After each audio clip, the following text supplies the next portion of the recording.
Kecanduan gadget atau gawai pada periode emas perkembangan anak juga menjadi persoalan serius. Masalah kejiwaan ternyata bisa menimpa anak-anak yang bersumber dari pemakaian gawai yang berlebihan. Saya mengumpulkan informasi di mana ada sejumlah daerah di hampir seluruh Indonesia anak mengalami gangguan jiwa karena gawai.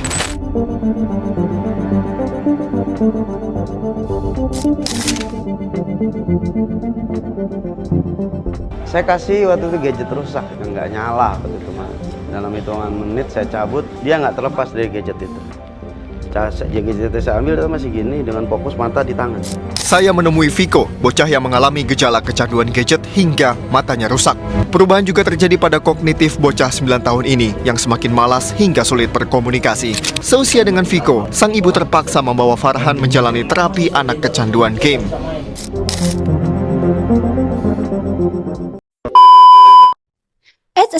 Tunggu dulu. Kalian udah lihat kan gimana dampak dari kecanduan teknologi itu sangat mengerikan. Jadi, ayo kita bahas.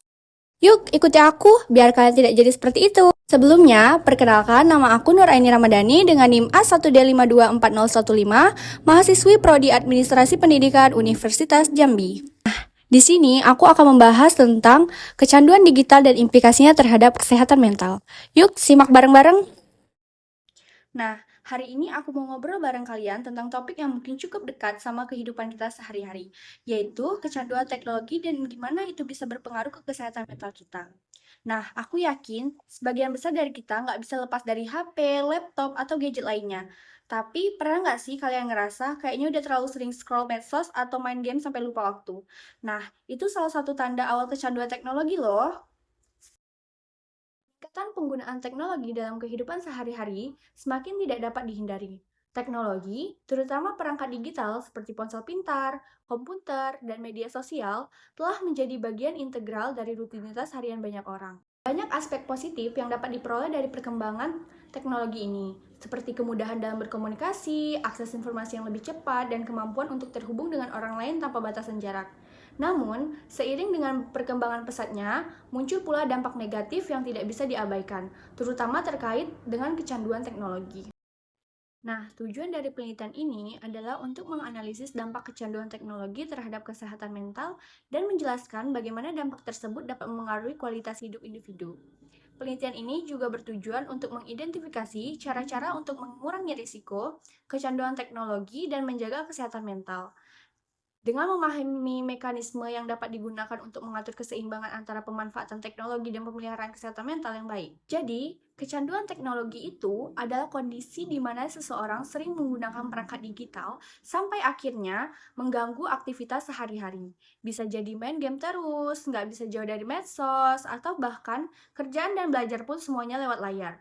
Kenapa bisa kecanduan? Nah, ada beberapa alasan kenapa bisa kecanduan. Yang pertama, teknologi itu bikin kita senang. Notifikasi, likes, komen, semua itu bikin otak kita ngerasa reward.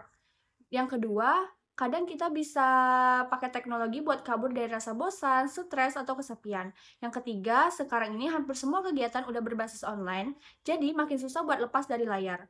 Apa sih dampaknya buat kesehatan? Nah, ini yang perlu kita waspadai. Yang pertama, stres dan cemas. Terlalu banyak info dari media sosial bisa bikin overthinking. Yang kedua, gangguan tidur. Main HP saat malam hari bisa ganggu pola tidur. Yang ketiga, kurangnya interaksi sosial nyata. Kita jadi jarang ngobrol secara langsung sama orang sekitar. Bahkan bisa sampai ke depresi loh, terutama kalau kita mulai banding-bandingin hidup kita sama orang lain di media sosial.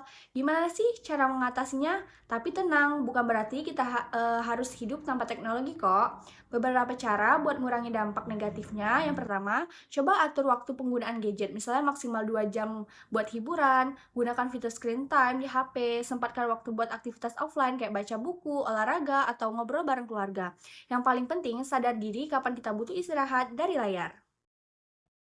Kesimpulannya, kecanduan teknologi merupakan fenomena yang semakin berkembang seiring dengan kemajuan teknologi yang pesat dan ketergantungan masyarakat terhadap perangkat digital.